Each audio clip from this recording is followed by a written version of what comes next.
Assalamualaikum warahmatullahi wabarakatuh.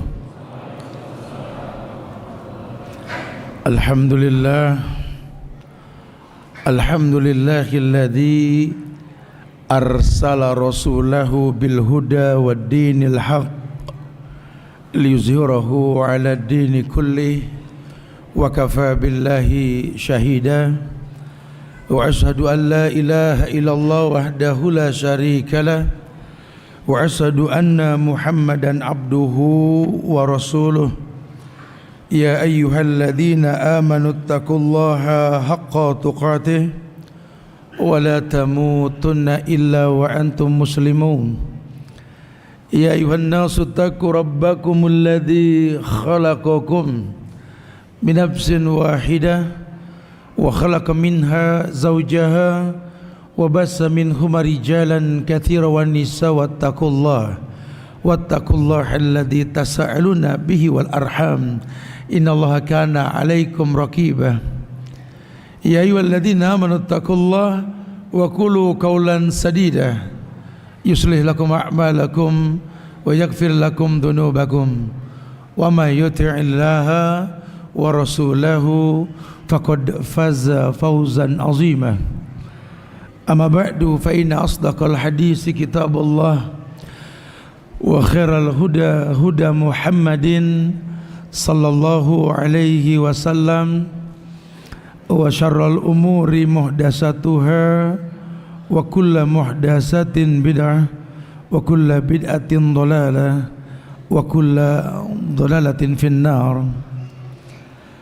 Ma'asyiral muslimin wal muslimat, sidang majelis kajian Masjid Al-Aziz yang semoga Allah berikan keberkahan dunia dan akhirat. Para pemirsa dimanapun berada yang menyaksikan kegiatan ini, yang semoga Allah selalu berikan keistiqomahan pada kita semua untuk selalu ada di atas fitrah. Diri kita tercipta untuk ibadah, karena memang Allah ciptakan kita nggak ada peruntukan lain kecuali li'ibadatihi, beribadah kepadanya. Bicara ubudiyah, bicara sesuatu yang tidak bisa dikembalikan kepada handmade manusia. Makanya Allah berfirman, "Qul," katakan ya Muhammad, amar, perintah, "In kuntum tuhibbunallah fattabi'uni yuhibbukumullah wa yaghfir lakum dzunubakum." Ini ayat viral disampaikan di beberapa kajian sunnah, seakan-akan menjadi sebuah rujukan, cuma mungkin perlu dipahami dengan ilmu. Karena syariat yang diturunkan berbentuk hukum, ketiga 13 tahun pertama dakwah tauhid dikedepankan. Baru bicara dakwah hukum di Madinah, ketika iman manusia ini sudah mulai nampak. Makanya semua syariat berkaitan dengan hukum itu pasti awalnya ya ayyuhalladzina amanu, hai orang yang beriman. Allah enggak panggil ya ayyuhan nas kalau manusia umum, karena tidak semua manusia beriman, tapi setiap orang yang beriman kepada Allah dipastikan kemanusiaannya, agar merasakan bahwa agama ini betul-betul seperti yang Nabi sabdakan, ad-dinu yusrun, agama merupakan sebuah kemudahan. Bahkan beliau bersabda, yassiru wala tu'assiru, bassiru wala tunafiru. Tolong ini jangan cuma diapal doang, dipraktekin. Karena tak terasa betapa banyak ini ayat menjadi ini hadis jadi bumerang buat kita. Ketika Nabi perintahkan bahwa permudahlah manusia, jangan dipersulit, jangan bikin orang lari. Kita merasa bahwa kita enggak membuat orang lari, padahal demi Allah gara-gara ente orang pada lari. Demi Allah, adanya tahapan-tahapan dalam syariat ini akan mendatangkan banyak kebaikan dalam agama. Supaya orang merasakan, wallahi seperti Nabi sabdakan tadi, ad-dinu yusrun, agama merupakan sebuah kemudahan. Makanya ulama menulis pedoman-pedoman penuntutan ilmu. Ada, mungkin antum pernah baca kitab Situd Durar. Ya, ada 6 pedoman orang dalam penuntutan ilmu dengan harapan berujung pada tasfiyah dan tarbiyah. adanya pemurnian agama, adanya perawatan pendidikan dalam agama tersebut. Karena jangankan kita, Rasul pun yang diturunkan Quran harus bermulazamah kepada Jibril setiap Ramadan. Apalagi kita yang mungkin tak terhitung nilai seperti beliau, maka wajiblah kita untuk mengembalikan fitrah bahwa Quran yang kau baca merupakan hudan petunjuk, bukan cuma sesuatu yang dibaca dan digugurah hukumnya, bukan. Wallahi, ini yang mesti dipahami dengan ilmu. Nah, kita akan bahas sebuah bahasan dengan judul tidak ada yang sulit, karena hukum asal agama bukanlah sebuah kesulitan. Jadi kalau sampai ada orang merasakan sulit dalam beragama, jangan agama yang dikambing hitamkan, pelakunya yang mungkin mesti dipertanyakan. Karena betapa banyak orang merubah hukum, mengijtihadkan menurut pendapat masing-masing, nggak tanggung-tanggung kalau orang salah ijtihad. Bahkan sahabat Nabi pun bisa dikafirkan, betul? Khawarij kilabun nar, ini khawarij, anjing-anjing neraka, kata Rasul. Bahkan bacaan Quran sahabatku pun kalah sama mereka.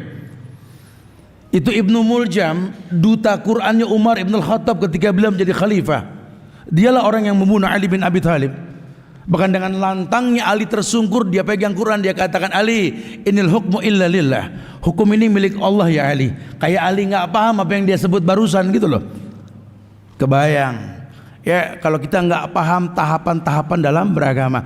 Makanya saya pribadi pernah tersentuh dengan hadis Nabi ketika saya menemukan hadis tersebut dalam kitab ulama.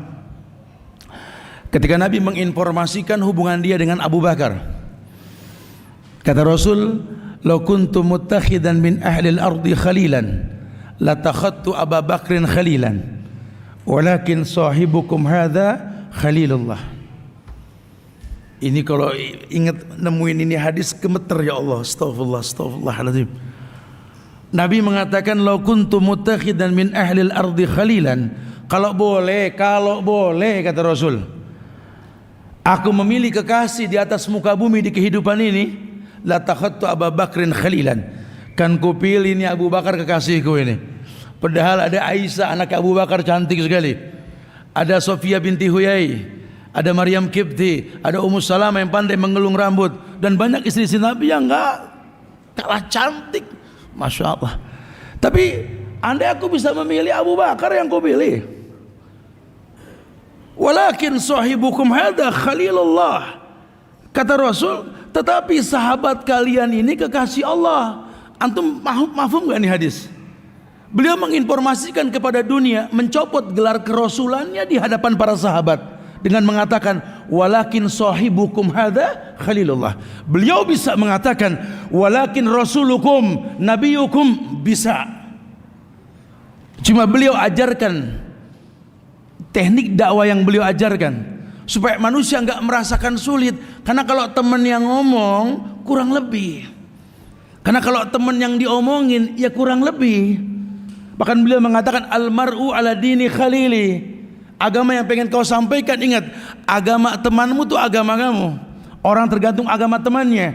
Sehingga sampai kapanpun ya, sekolah full day, berangkat pagi pulang sore, tidak akan pernah bisa mengalahkan pesantren boarding. Karena bertemannya murid dengan guru di kelas dan di luar kelas. Apalagi ustadz ya, yang belum selevel ulama. Bisa gak kita bergaul di masjid dan di luar masjid? Jangan cuma sebatas di masjid. Kalau cubang-tibang menyadur buku, membuka, menyampaikan, mendingan kasih buku atu-atu yang gak paham nanya, begitu loh. Supaya manusia merasakan nikmat. Wallahi, agama ini sebuah kemudahan. Nah, cara-cara mudah tersebut dalam Islam diajarkan. Ya, disinilah kita disuruh beragama seperti apa yang dikatakan, berdalilkan qala Allah wa qala Rasul wa qala sahabah. Al-Quran yang difirmankan oleh Allah, hadis yang disampaikan sama Rasul, dan lihatlah bagaimana sahabat mengamalkan hadis tersebut. Sehingga selevel Sa'ad bin Mu'az. Antum pernah dengar nama Sa'ad bin Mu'az? Sa'ad bin Mu'az ini petinggi kafir di Madinah, dulu Yasrib. Nabi belum sampai ke Madinah, lawang memang sedang menuju Madinah. Cuma Nabi sudah utus nama seorang pemuda yang bernama Mus'ab bin Umair, seorang sahabat yang tampan, kaya dan beraroma wangi. Sebagian mengatakan kelebihan Mus'ab ini, Mus'ab belum sampai 100 langkah orang sudah mencium. Atana Mus'ab. Mus'ab datang nih. Saking wanginya itu Mus'ab. Masya Allah. Ini Sa'ad bin Mu'az ngelihat kelemah lembutan Mus'ab. Ini belum lihat Rasul nih, baru utusannya saja nih. Mus'ab, apa kata Sa'ad bin Mu'az? Lam arahu ka'annahu min rijalil jannah. Allah, aneh sih belum pernah ngelihat anak muda kayak gini. Ini sih penghuni sorga bro, kalau bahasa kita kali sekarang gitu ya. Ini sih penghuni sorga. Dia belum ngomong aja enak dilihat, apalagi dia ngomong gitu kan. Lain sama sekarang, ya dia datang jangan ngomong deh gitu. Ya dia ngomong juga gitu loh. Loh kok bisa Tat? Iyalah, makanya mesti kita buka bukunya para sahabat, biografi mereka itu seperti apa. Dijelaskan di buku-buku ulama tentang kelemah lembutan mereka. Dalam tafsir Quran ayat yang mengatakan kuntum khaira ummatin ukhrijat linnas. Ini jangan diterjemahkan khuruj ya, gitu loh. Kuntum khaira ummatin ukhrijat linnas, ini kalian sebaik-baik umat yang ukhrijat linnas, ditampakkan beda di hadapan manusia. Kenapa beda? Karena kalian mendatangkan kemudahan. Agama ini mudah. Ngelihat kalian, dulu agama itu sulit. Penghinaan agama-agama jahiliyah kepada orang-orang apa yang betul-betul beragama. Wow. Pelecehan perempuan, pembagian waris yang tidak baik, mereka merasakan sulit dalam beragama. Datang Islam, mereka merasakan kemudahan. Ada sahabat yang namanya Ibnul Yaman, Huzaifah Ibnul Yaman. Dalam sebuah riwayat, Huzaifah Ibnul Yaman ini pernah mengatakan, pernah berdialog sama Rasul. Ya Rasulullah, inna kunna fi jahiliyah wa fi syarrin wa ja'ana Allah bihadzal khair. Hal ba'dal khair min syarr. Hadis ini panjang, saya enggak bahas, cuma kupas mukadimahnya aja. Kata sahabat Huzaifah Ibnul Yaman, antum pernah dengar nama Huzaifah? Huzaifah Ibnul Yaman ini yang terkenal dengan Shahibus Sirri, sahabat yang banyak megang rahasia Rasul. Jadi banyak hadis-hadis yang mungkin orang nggak belajar hadis agak aneh kalau dengar hadis dari Ibnul Yaman ini. Dia pernah mengatakan ke Rasul, ya Rasulullah, inna kunna fi jahiliyah wa fi syarrin. Ya Rasulullah, kami ini pernah tinggal di zaman jahiliyah wa fi syarrin, dan kami dalam kesulitan, dalam keburukan. Padahal kalau orang tahu tentang kondisi zaman jahiliyah, hayalan anak sekarang pengen kayak begitu. Di mana zina itu halal, riba itu halal, tidak ada aturan main, hukum rimba yang diterapkan. Siapa yang kuat dia yang menang. Wow. Anak sekarang bangga dengan hukum seperti itu karena berat menegakkan syariat. Tapi kata sahabat Huzaifah, la inna kunna fi jahiliyah wa fi syarrin, kami pernah tinggal di zaman jahiliyah dan kami merasakan keburukan. Wa ja'ana Allah bihadzal khair. Ulama menerjemahkan hadzal khair huwal Islam. Dan datanglah kepada kami al khair. Ini orang-orang jahiliyah bilang Islam itu al khair. Kayak kita jamaah kalau ketemu ya khair, kefalak, ya khair ya. Kadang ngelihat ente datang tuh solusi buat aneh. Ngelihat muka sahabat tuh seneng kita, adanya silaturahmi di antara kita. Wa ja'ana Allah bihadzal khair. Allah datangkan al khair kepada kami. Ya Rasulullah, hal ba'da hadzal khair min syarr? Apakah setelah kebaikan ini ada lagi keburukan? Naam. Hal ba'da dzalika syarr min khair? Betul, betul. Terus dari keburukan tersebut datang kebaikan lagi? Naam. Walakin fihi dukhan. Walakin fihi duhan. Akan datang nanti kebaikan setelah keburukan tersebut, cuma remeng. Kok remeng Tat? Duhon, asap. Jadi jelas cuma remeng, ada duhonnya tuh, ada remengnya gitu loh. Kelihatannya hukum tapi kok berat. Dia Islam Tat, sama sama kita Quran, cuma gue kalau ngeliat agama dari dia berat amat. Nah itu yang dimaksud gitu loh. Aneh Tat, lagi konsentrasi nih tat hijrah, lagi belajar agama. Pas berteman sama dia jadi putur, agama berat. Karena memang ini yang terjadi. Banyak segelintir manusia ini memaksakan kebenaran menurut pendapatnya. Padahal dia juga pernah belajar ayat yang mengatakan al-yawma akmaltu lakum dinakum wa atmamtu alaikum ni'mati wa raditu lakumul islam ad-dina. Ini masyhur. Dalam kitab Tauhid Syekh Muhammad bin Abdul Wahab dijabarkan ayat ini. Ayat penyempurna, ayat selesainya syariat. Itu ayat turun ketika haji wada, haji yang pertama dan terakhir Rasul. Sebagian mengatakan sih idza jaa nasrullahi wal fath, wallahu alam. Tapi itu ayat-ayat terakhir. Ayat yang menjadi sebuah legalitas Tuhan mengatakan kepada manusia al-yawma, yaumnya pakai alif lam, jelas keberadaannya ketika waktu haji. Akmaltu lakum dinakum, aku sempurnakan bagimu agama. Nah, bicara kesempurnaan agama kan Allah yang ngomong langsung. Karena buat Allah kan agama itu ya inna dina indallahil Islam. Islam yang mana? Karena kita tinggal di negeri yang semuanya mengaku Islam, betul? Ini kan membuat kita bingung, Tat. Semua bawa Quran, bawa hadis. Enggak usah bingung. Dari zaman Muawiyah sama Ali juga pada bawa Quran. Ibnu Muljam juga bawa Quran. Itu perangnya Umayyah dengan Abbasiyah pun bawa Quran. Coba yang ulama permasalahkan, Quran menurut siapa? Kalau Quran menurut antum, capek deh, betul? Tapi kalau Quran menurut Rasul, hadza huwa din. Dan kita maklum, kita tahu yang memiliki sorga itu Allah. Sehingga Allah lah yang berhak menentukan siapa yang masuk sorga. Saya sering sampaikan dengan bahasa yang gampang. Ada yang Allah izinkan masuk sorga, Allah jadikan dia nabi, dia rasul. Udah nggak usah ngayal, kita nggak dapat kuota udah. Ada harim yang dijadikan bini rasul, sahabiat rasul. Udah Antuna juga nggak bagian kuota sudah. Ada yang dijadikan tabiin, tabiut tabiin. Ada yang dijadikan ulama warasatul anbiya. Dan kita kayaknya nggak kebagian tuh semua. Terus jangan lupa ini sorga milik Allah. Tidak sedikit orang yang datang minta ampun dengan segudang dosanya, Allah ampunkan, sorga miliknya.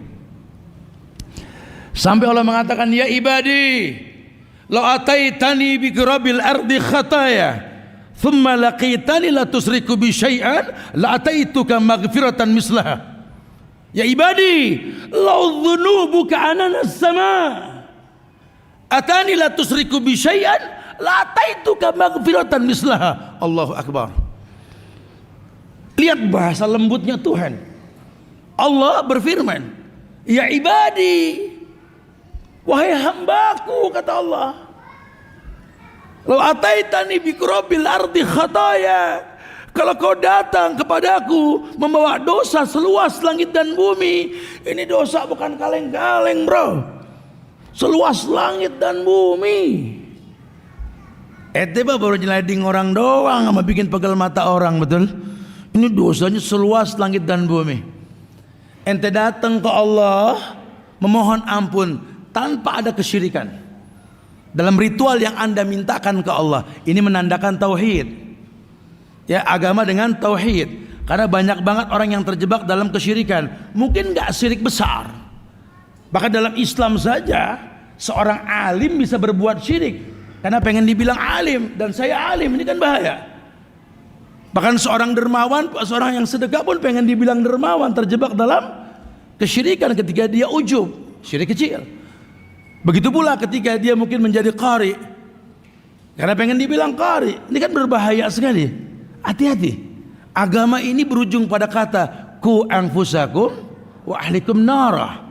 Agama ini nggak buat orang lain, untuk dirimu dan keluargamu. Yang lain gimana, Ustaz? Ya kita ngajar, dan ngajar ini bukan kerjaan, ini kewajiban. Beda. Lawang Nabi aja sugul, Nabi kerja, sahabat kerja, ente nggak kerja betul. Ya nggak bisa. Supaya tahu ada arti sebuah kewajiban, sampaikan balighu ani walau ayah, sampaikan walaupun sejumlah, dan jangan bikin orang lari. Karena betapa banyak dialog santai kita membuat orang pegel, akhirnya debat kusir yang ada. Karena agama menurut kita. Oh kalau di masjid anda begini Ustaz, tiap terawih wajib 1 juz. Pantesan cuma sebaris, betul. Lantas fungsi imam di mana? Menghadap makmum. Istawa'tadilu sawwu sufufakum fa inna tasfiyata sufuf min tamamis shalah. Lurus, rapatkan shaf. Rapat lurusnya shaf ini merupakan kesempurnaan dalam salat. Bahkan Umar Ibn Khattab enggak memulai salat sebelum memastikan shafnya itu lurus. Sambil melihat kondisi makmum. Di situ Nabi pun menurunkan dalil Iqra' ma tayassara minal Quran, baca yang paling gampang agar orang tertunjuki. Berkait dengan bahasan ini pun ada riwayat yang mengatakan 7 golongan orang-orang yang dilindungi ketika tak ada perlindungan kecuali perlindungan Allah. Salah satunya apa? Wa rajulun qalbuhu mu'allaqun fil masajid. Ada anak-anak muda yang hatinya terikat dengan masjid. Ya, bukan cuma kita usaha untuk enjoy di masjid, masjidnya pun mesti bikin orang enjoy. Akhirnya kan iklan di antara kita kan bikin kosong masjid. Ini Indonesia, bre. Ini Indonesia, ini Bandung. Demi Allah, kabar tentang kondisi masjid ini kan antar jamaah. Lu sholat di mana, bro? Gue mau di sini di komplek. Nah, kalau gue mau nggak di luar komplek, kenapa? Cepet. Masya Allah. Jadi yang diiklankan begitu tuh, ya kan? Dan nggak disalahkan loh, mereka orang awam. Enggak, zaman Rasul udah begini. Bre, zaman Rasul di belakang Nabi ada Mu'az, di belakang Nabi ada Abu Bakar, Umar, Utsman, Ali, di belakang ente ada Agoni, si Asep, si Dudung, Marpawi, betul? Subhanallah.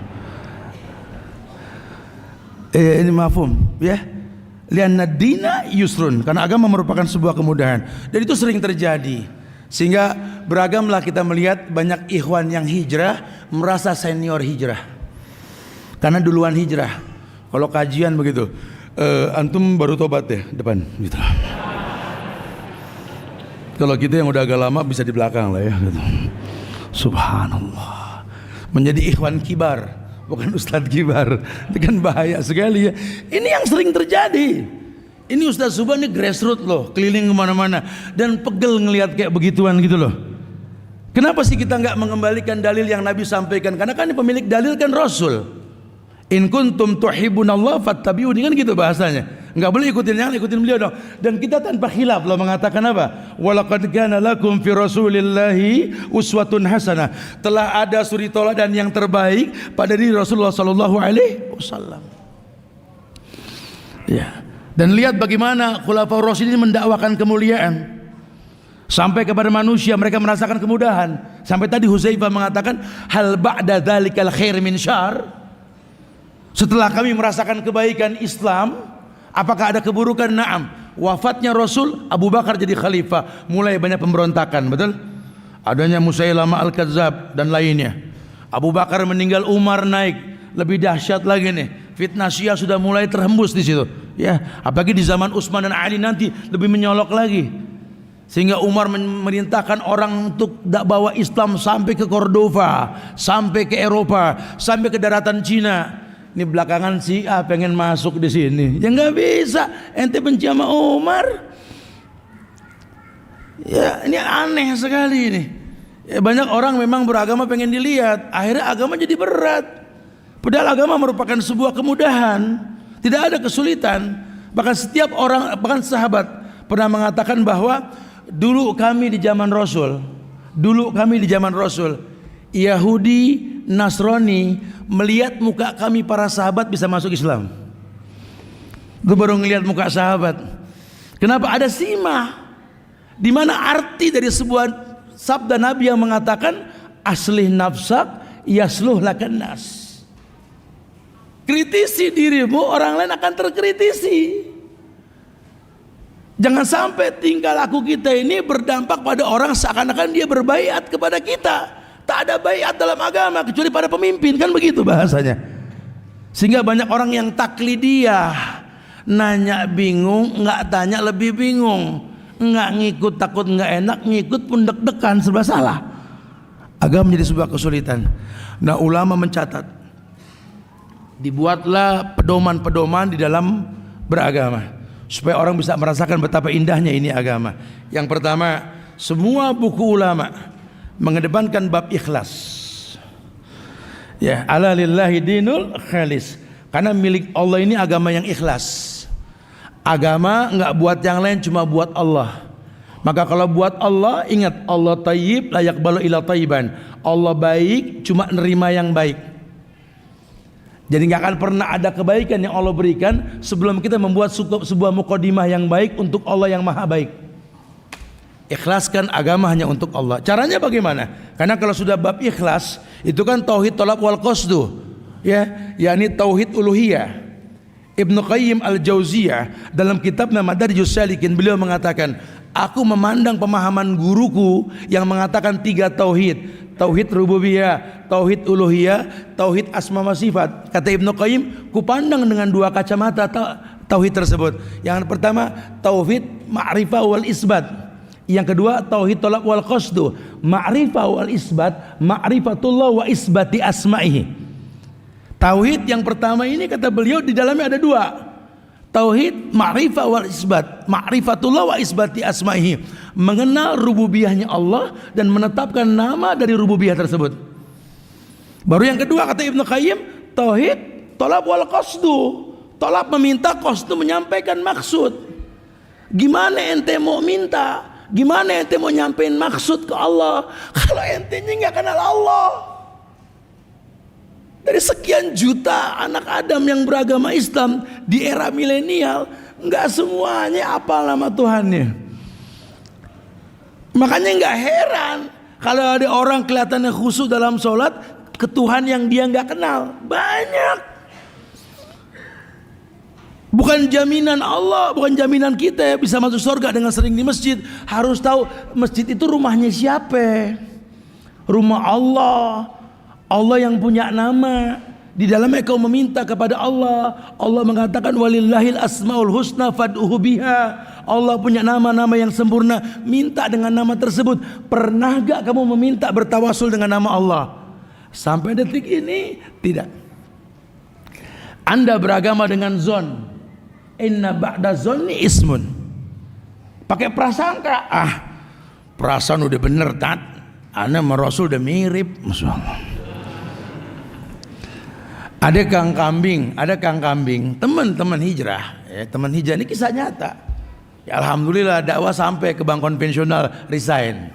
Sekian tahun nggak ketemu akhirnya, Ustaz apa kabar? Weh baik, alhamdulillah. Masya Allah, seru deh cipika-cipiki, masya Allah. Tat, alhamdulillah tat. Abis resign nih, anak udah sugu lagi tat. Oh alhamdulillah, jangan nganggur. Harga diri laki itu kerja bro.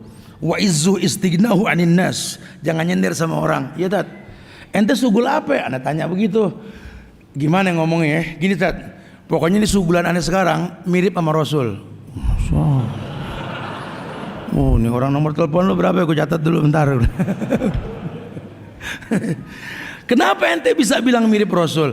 Aneh sekarang bisnis kambing tat kayak Rasul. Astagfirullahaladzim. Kirain apa? Rasul kan ngangon kambing, dagang kambing. Aneh juga tat. Oh toyib mirip. Cuma ntar dulu. Setahu aneh. Zaman Rasul kambing diangon, digiring ke hima, yar'ahaulal hima, digiring ke padang savana, padang rumput, batas negeri. Sehingga kalau kambing makan rumput lewatin batas negara, nggak salah, kambing emang diangon. Kambing kalau diangon makan rumput di tetangga nggak salah, kambing. Kalau ente kan kambing dikurung, rumput dicari, betul? Yang ente sabet itu rumput tetangga. Lu beda sama Rasul, enak aja. Oke, jangan suka sok-sok mirip. Bentar dulu. Doa ngacanya boleh sama Rasul, betul. Tinggal laku kita belum tentu sama nih. Ini banyak nih. Banyak. Berapa lama lagi tuh? Detik hitungan ya. Taib ya. Ya kalau nggak sampai keburu aja kita lanjutin pada Isya kali ya. Taib itu aja kali ya. Nanggung sih tinggal berapa detik lagi kali ya? 17 detik. 20 detik. Ngomong apa kita ya. Kita lanjutkan pada Isya nanti ya. Assalamualaikum warahmatullahi wabarakatuh.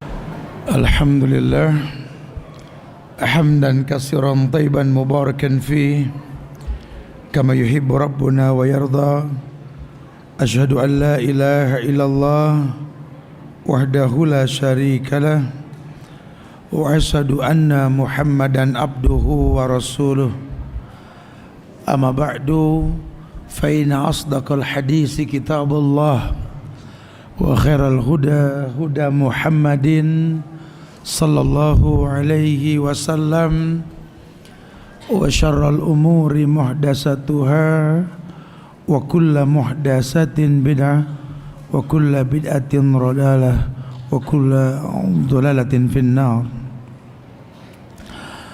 Ma'asyiral muslimin wal muslimat, sidang majelis jamaah Masjid Al-Aziz Bandung yang semoga Allah berikan keberkahan dunia dan akhirat. Alhamdulillah, kita bersyukur pada Allah di penghujung bulan Syawal ini kembali Allah berikan banyak kemudahan buat kita semua untuk selalu bersilaturahmi, saling mendoakan di antara kita. Taqabbalallahu minna wa minkum insyaallah shalihul a'mal. Dan kita berharap mudah-mudahan banyak kebaikan ke depan yang kita lakukan. Karena ritual ibadah di bulan Ramadan yang mungkin kalau hitungan matematik itu berat, puasa 30 hari itu cuma adanya di bulan Ramadan. Di luar Ramadan gak ada lagi puasa lebih dari 30 hari, kecuali puasa kafarat 2 bulan berturut-turut. Sisanya antum puasa Ayyamul Bid 3 hari, puasa Senin Kemis 8 hari, puasa Daud 15 hari. Itu sudah paling maksimal ya. Berat terasa 30 hari, ringan kita lakukan karena kebersamaan kita di bulan Ramadan. Begitu pula ritual-ritual yang lain. Maka ketika orang tahu bahwa Nabi perintahkan kita untuk berihtisab, menghitung-hitung kebaikan yang banyak di bulan Ramadan, jangan diterjemahkan kok kebaikan dihitung, bukan. Terpancinglah kita untuk tahu betapa banyak kebaikan yang ditebarkan di dalam bulan Ramadan. Makanya beliau bersabda, idza jaa Ramadan futihat abwabul jannah wa ghliqat abwabun nar wa suffidatis syayatin wa maradatil jin, kan gitu. Saking indahnya Ramadan itu, datang Ramadan terbuka pintu surga. Antum gak usah ngebahas model pintunya gitu loh. Pintu surga kebuka, model gimana tat? Ini kadang-kadang begitu tuh, kita ruwet sendiri akhirnya nanti. Udah pokoknya memang surga kebuka, Anda gampang berbuat kebaikan walaupun sulit karena Anda sedang berpuasa. Tapi ringan. Entar-entar hatam kita bulan Ramadan, betul? Entar-entar kita bersedekah, oh paling gampang nyari donatur bulan Ramadan, betul? Tanya panitia Al-Aziz, betul? Gampang sekali orang tuh berbuat baik kayak dimudahkan sama Allah gitu, padahal sulit. Maka jadi ukuran kata ulama, kalau orang di bulan Ramadan senang baca Quran karena ihtisab, tahu betapa besarnya pahala baca Quran per huruf itu 10. Sementara kalau bulan lain kan kita juga ngaji, cuma pahala per huruf 10 cuma Ramadan, nggak ada di bulan lain. Antum jangan kejar di bulan lain, nggak bakal ketemu. Kembalikan kepada hukum asal. Itu Quran bukan dinilai pahala bacanya saja, tapi hudan linnas wa bainati minal huda wal furqan. Harusnya Quran itu menunjuki, karena memang dia petunjuk. Makanya asbabun nuzulnya nggak sama dengan susunan Quran kan. Susunan Quran kan Al-Fatihah, Al-Baqarah, Al-Imran, An-Nisa terus sampai An-Nas, betul? Turunnya apa? Iqra dulu. Surat Al-Mudassir sampai ayat-ayat tadi, al-yawma akmaltu lakum dinakum wa atmamtu alaikum ni'mati wa raditu lakum Islam madina. Tujuannya apa? Supaya Quran seperti fungsinya petunjuk buat manusia. Sekarang saatnya kita merasakan betapa mudah dengan Quran tersebut. Tugas kita mengatur waktu. Kenapa kemarin sempit waktu karena puasa bisa rutin hatam? Kok sekarang kita udah nggak puasa malah nggak hatam-hatam? Yang ajibnya apa? Lupa naruh Quran. Tuh nggak ngaji bro, gue lupa di mana tuh Quran katanya. Agama jadi berat. Ya kok bisa? Wallahu a'lam. Bersedekah begitu. Orang bersedekah bulan Ramadan, Masya Allah. Tapi kalau sampai Ramadan aja nggak bersedekah, yang ada data orang yang bersedekah yang dicatat sama dia. Nah, ini biasanya yang begini nih di luar Ramadan udah dah medit, koret, kutet, purik yang kayak begini deh. Ramadan aja nggak sedekah, ya sedekah dia sekali-kalinya setahun tuh zakat fitrah. Kan kelewatan. Nih yang begini di luar Ramadan berat nih. Lawang ada pahala yang berlipat ganda. Saya sih pengen nyimpulinnya begini. Betapa banyak kemudahan-kemudahan yang Allah berikan pada hakikatnya merupakan sebuah kesulitan. Karena keterbatasan waktu di bulan Ramadan. Tapi kok ringan Ustaz? Ya karena memang bersama kita. Makanya Nabi mengatakan alaikum bil jamaah. Ayo berjamaah. Supaya enggak berat.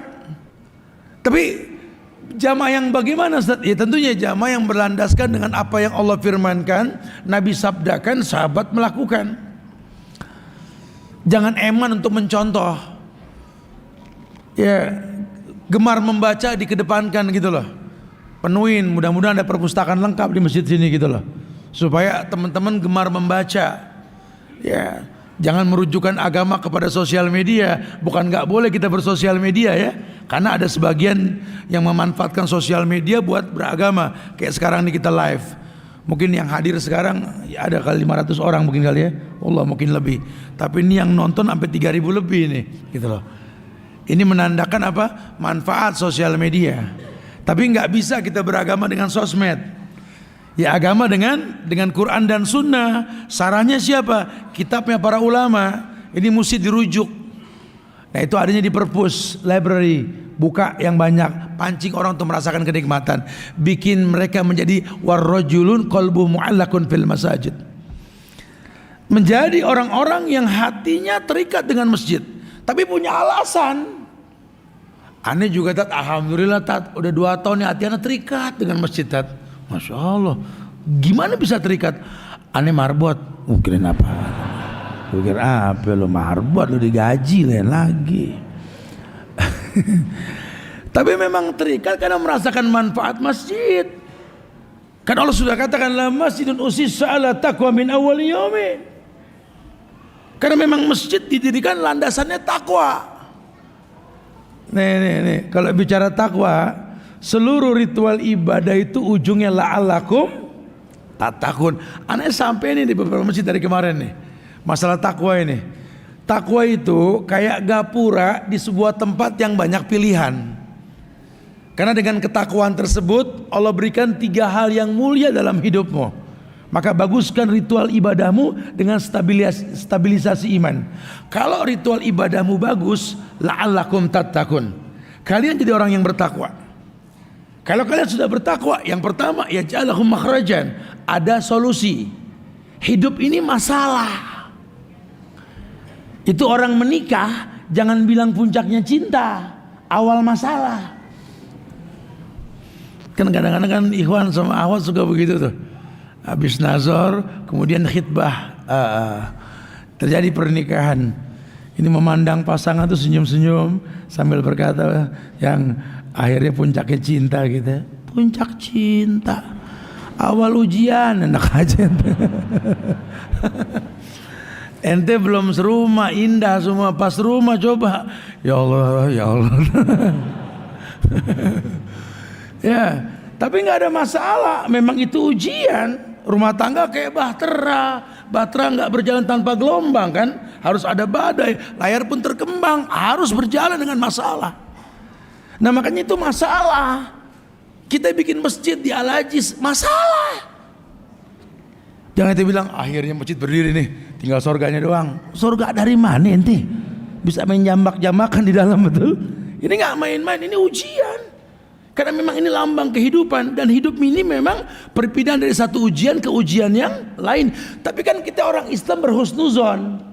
Kita punya Allah yang nggak mungkin menguji di luar batas kemampuan. La yukallifullahu nafsan illa wus'aha. Kalau ente merasakan berat dengan ujian, jangan salahkan Tuhan dan ayat yang difirmankan. Salahkan diri kita. Kenapa ini berat ujian? Kalau boleh jujur, kita tidak dekat dengan Allah. Akhirnya prasangka buruk. Kalau sudah prasangka buruk apa kata Allah? Wa dzalikum zannukumul ladzi zanantum bi rabbikum ardakum fa asbahtum minal khasirin. Tahu gak artinya? Wallahu alam. Itulah prasangka buruk yang kau sangkakan ke Allah. Keburukan yang bakal kau rasa. Kenapa berburuk sangka sama Allah? Kalau semua telah ditakdirkan tinggal dijalanin. Yang belum ditentukan kan sama Allah neraka sorganya kita. Diterima enggak pahalanya kita, betul? Ini yang mesti dipersiapin. Kalau DLL sih udah dan lain-lain maksudnya gitu ya. Kalau yang lain-lain sih udah beres. Ayo coba mulai bermuhasabah diri. Astagfirullahaladzim tuh. Kita butuh makhrajan. Solusi bukan kepastian menyelesaikan masalah. Karena pada akhirnya kita butuh tangan Tuhan untuk menyelesaikan semuanya dalam bentuk rahmat. Yang kedua, kalau kalian sudah bertakwa, ya, dan kalian jadi orang yang bertakwa dengan ritual ibadah yang kalian lakukan, ya ja'alahu min amri yusran. Ini takwamu akan mempermudah masalahmu. Hidup ini masalah. Ya, masalah kita mirip. Tapi kok ente bisa biasa-biasa aja? Kita seumuran, kerjaan kita sama, masalah kita mirip, pegal sama bini sama anak, betul? Kok muka lu boros banget sih gitu loh. Umur belum 40 yang diomongin merek obat. Wah, masalah nih, betul. Kok ente enteng-enteng aja sih? Ini kan mesti dibahas nih. Kok bisa seperti itu? Ya karena yang satu dapat yusron, kemudahan dari Allah. Ya dia berhusnuzon, ujian itu lambang kehidupan. Karena Nabi pernah bersabda, innallaha idza ahabba qauman ibtalahum. Allah kalau cinta dengan satu kaum, apalagi orang per orang, Allah uji. Tapi ujiannya tadi, Allah nggak memberatkan manusia dengan ujian. Karena nggak ada kezoliman dalam takdir. Manusia pasti mampu. Kalau anda tidak mampu, jangan salahkan Tuhan. Islah diri anda.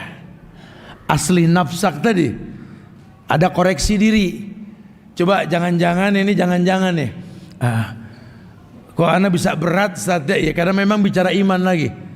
Anda baru diuji dengan sholat, diuji dengan puasa, dengan sedekah sudah berat. Akhirnya jadi orang yang paling senang kalau sholat udah beres. Paling senang kalau puasa udah beres. Padahal boleh-boleh saja. Cuma kalau sampai lebih senang beres ibadah ketimbang baru mulai, ini masalah nih. Akhirnya menjadi orang yang berat dalam beragama. Hati-hati ya. Agama ini berujung kepada qaribin hayyin sahlin. Penghuni sorga itu punya 3 karakter. Kalau anda betul dalam beragama, anda bakal punya karakter 3. Qaribin hayyin sahlin. Qarib gampang akrab, hayyin lembut, sahlin mudah. Ukur diri kita ini. Udah belum tempat-tempat pengajian yang kita datengin, guru yang kita panutin, Quran yang kita hatamin, hadis yang kita baca dan kita hafal, membuat kita jadi orang yang qarib, orang yang gampang akrab. Hayyin lembut, sahlin mudah. Kalau belum, ayo revisi. Jangan-jangan ada yang nggak bener nih. Soalnya orang ngelihat agama berat dari ente. Sementara agama itu yusrun kata Nabi. Hingga banyak orang mengatakan, aneh sih mendingan nggak tahu tat, jadi enteng. Pas tahu jadi berat. Nah ini yang paling bahaya ini. Akhirnya orang ogah belajar agama. Ya, yang ketiga, takwa dari ibadah yang kau lakukan itu ya ja'alakum furqanan. Allah berikan furqan, senjata pusaka furqan. Ini momentumnya tepat. Antum tinggal di negeri yang beragam orang Islamnya. Antum butuh furqan. Ya, kayak di hadis arba'in itu awal-awal hadis ya, Nabi mengatakan bahwa hadis Umar ya kalau nggak salah ya. Famanittaqo syubhat faqad istabra lidini wa irdih. Yang sudah belajar hadis ini sudah tahu nih harusnya ya. Nabi itu memberikan solusi menjauhkan syubhat. Padahal ulama sepakat syubhat itu halal. Menjauhkannya mulia. Ya. Tapi Nabi mengatakan famanittaqo syubhat, orang yang menjauhkan syubhat, faqad istabra alidini wa irdi. Dia telah menjaga agama dan kehormatannya. Agamanya apa? Islam. Kehormatannya ya keluarga, diri, anak, pekerjaan. Di zaman yang seperti ini, antum jangan dibikin bingung. Biasakan diri antum menjauhkan syubhat, mengedepankan yang halal, menjauhkan yang haram. biar nanti Tuhan yang turun langsung. Ada hadits qudsi mengatakan bahwa man adali waliyan faqad adzantu bil harbi. Orang yang menyakiti kekasihku, kata Allah, menabuh genderang perang terhadapku. Gak usah khawatir, Allah turun langsung. Ya, law kuntu ahbabtu, kalau aku sudah jatuh cinta sama hamba ini, kuntu sam'ahu alladhi yasma'u bih, wa basarahu alladhi yubsiru bih, wa yadahu allati yubtisu biha, wa rijlahu allati yamsi biha, wa idza sa'alani la'utiyannahu, wa idza ista'adani la'uidannahu. Lihat tuh, Allah langsung ngomong, Allah bakal jaga tempat-tempat yang dia nggak bisa ngindarin dosa. Ku jaga kuping yang dengannya dia mendengar, ku jaga mata yang dengannya dia melihat, ku jaga tangan yang dengannya dia menyentuh, ku jaga kaki yang dengannya dia melangkah. Wa idza sa'alani la'utiyannahu. Kalau dia minta kepadaku kan ku beri. Manusia butuh Allah. Wa idza sta'adzani la'uidannahu. Kalau dia minta perlindungan kan ku lindungi, kata Allah. Dia minta perlindungan kan ku lindungi. Masya Allah. Sehingga orang-orang yang beriman itu betul-betul tenang jiwanya, karena dia kenal Allah. Nah, ketenangan itulah yang akan membias ke masyarakat, sehingga orang merasakan tenang. Orang-orang soleh ini merupakan kemudahan dari agama yang dia pahami. Akhirnya sampailah syariat kepada masyarakat, ad-dinu yusrun, agama ini merupakan sebuah kemudahan. Ya, mudah-mudahan kajian singkat ini bisa bermanfaat lah buat anak pribadi lah, ya, buat antum jamaah sekalian. Ya, ayo bismillah. Ramadan belum lama meninggalkan kita. Kebiasaan-kebiasaan baik kita di bulan Ramadan yang sulit kita rasa di bulan-bulan lain.